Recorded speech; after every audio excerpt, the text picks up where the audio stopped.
শিবিরের কেন্দ্রীয় নেতা জিসান মিয়া প্রধান নিখোঁজের ঘটনায় নানা নাটকীয়তা শেষে সামনে আসে প্রকৃত ঘটনা। পুলিশ জানায়, এক তরুণীকে ধর্ষণ ও ভ্রূণ নষ্টের ঘটনার পর বিয়ের চাপ এড়াতে অপহরণ নাটক সাজিয়েছিলেন তিনি।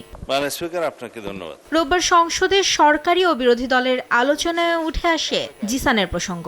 স্বরাষ্ট্রমন্ত্রী জানান, শিবির নেতা নিখোঁজের ঘটনায় সরকারকে দায় দেওয়ার চেষ্টা হলেও আইনশৃঙ্খলা বাহিনীর অনুসন্ধানে উঠে এসেছে তার অপহরণের নাটক।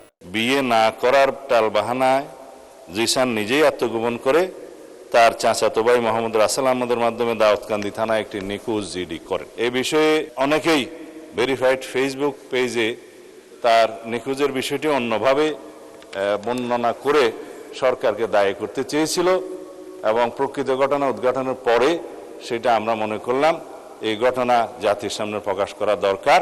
এরপরই সংসদ বিরোধী দলীয় উপনেতা বলেন, জিসানের সঙ্গে কাউকে দেখা করতে দিচ্ছে না পুলিশ। স্বরাষ্ট্রমন্ত্রীর কাছে জিসানের খোঁজ জানতে চান আব্দুল্লাহ মোহাম্মদ তাহের। একই সঙ্গে জিসানকে কেন্দ্র করে নতুন কোনো ষড়যন্ত্র হচ্ছে কিনা তা নিয়েও আশঙ্কা প্রকাশ করেন বিরোধী দলীয় উপনেতা।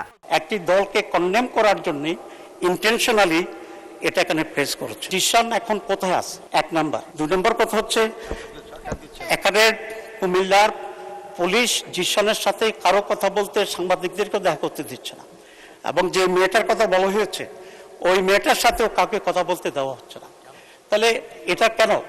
এখানে কি কোনো প্লট তৈরি হচ্ছে?